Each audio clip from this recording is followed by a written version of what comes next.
Hello বন্ধুরা, আমি প্রিয়া। আজকে চলে এসেছি অনেক দিন পর নতুন একটা ব্লগ নিয়ে।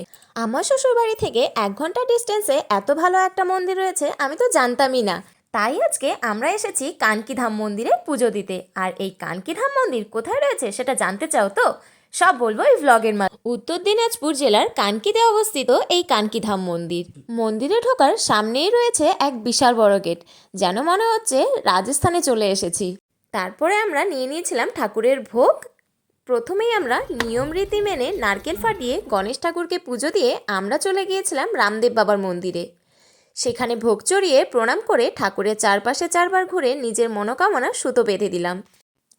এই মন্দিরটি ভগবান বিষ্ণুর 52তম অবতার বাবা রামদেবের মন্দির। কানকি ধামের এই মন্দিরটি মূলত বাবা রামদেবের শাখা মন্দির, যার মূল মন্দিরটি রাজস্থানে অবস্থিত। মন্দিরের ভেতরে প্রবেশ করলেই চোখে পড়ে অনন্য কারুকার্য আর নকশার মাধ্যমে ফুটিয়ে তোলা হয়েছে এই মন্দিরটি। মন্দিরের পাশেই রয়েছে অখণ্ড জ্যোতিশিখা, যেটা মন্দির নির্মাণের পর থেকেই এখনো পর্যন্ত জ্বলেই যাচ্ছে। পুজো শেষ করে আমরা চলে গিয়েছিলাম খাওয়া দাওয়া করতে। মন্দিরটি সত্যি অসাধারণ। বাচ্চাদের জন্য যেমন রয়েছে খেলাধুলোর জায়গা, তেমনই রয়েছে মন্দির প্রাঙ্গণে এক আরোগ্য কেন্দ্র। তোমরা কে কি গিয়েছো অবশ্যই কমেন্ট করে জানিও।